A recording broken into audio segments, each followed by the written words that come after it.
आखिर हर 3 साल में इंडोनेशिया में कब से क्यों निकाली जाती हैं लाशें? इस रहस्य को जानने से पहले एक बार इस चैनल को सब्सक्राइब कर लीजिए ताकि ऐसी रहस्यमय कहानियां इस चैनल के माध्यम से आपको मिल सके।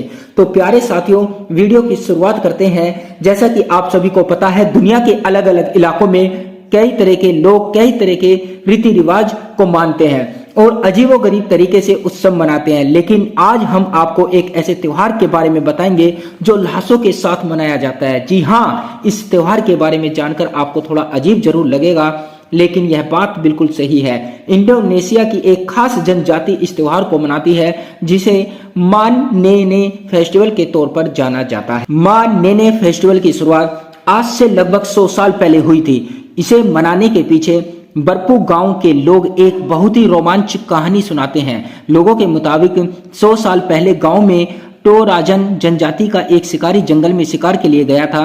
पोंग रुमा शेख नाम के इस शिकारी को बीच जंगल में एक लाश दिखी।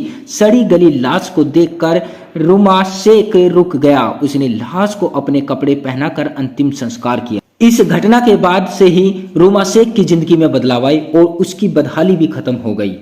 इसके बाद से ही टोराजन जनजाति के लोग में अपने पूर्वजों की लाश को सजाने की प्रथा शुरू हो गई। मान्यता है कि लाश की देखभाल करने पर पूर्वज की आत्माएं आशीर्वाद देती हैं। इस त्योहार को मनाने की शुरुआत किसी के मरने के बाद ही हो जाती है। परिजन की मौत हो जाने पर उन्हें एक दिन में न दफनाकर कई दिनों तक उत्सव मनाया जाता है। ये सब चीजें मृत व्यक्ति की खुशी के लिए की जाती हैं और उसे अगली यात्रा के लिए तैयार किया जाता है। इस यात्रा को पोया यात्रा कहा जाता है। इस त्योहार के दौरान परिजन बैल और भैंसे जैसे जानवर को मारते हैं और उनके सींगों से मृतक का घर सजाते हैं। फिर बाद में लोग मृत को जमीन में दफनाने की जगह लकड़ी के ताबूत में बंद करके गुफाओं में रख देते हैं। अगर किसी शिशु या 10 साल के कम उम्र के बच्चे की मौत हो तो उसे पेड़ की दरारों में रख दिया जाता है। मृत के शरीर को कई दिन तक सुरक्षित रखने के लिए अलग अलग तरह के कपड़ों में लपेटा जाता है।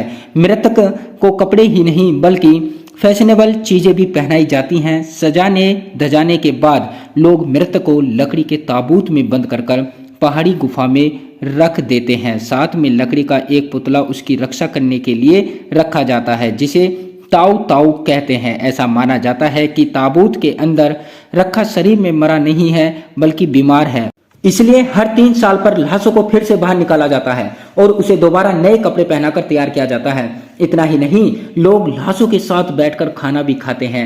लाशों से उतरे हुए कपड़ों को परिजन पहन भी लेते हैं।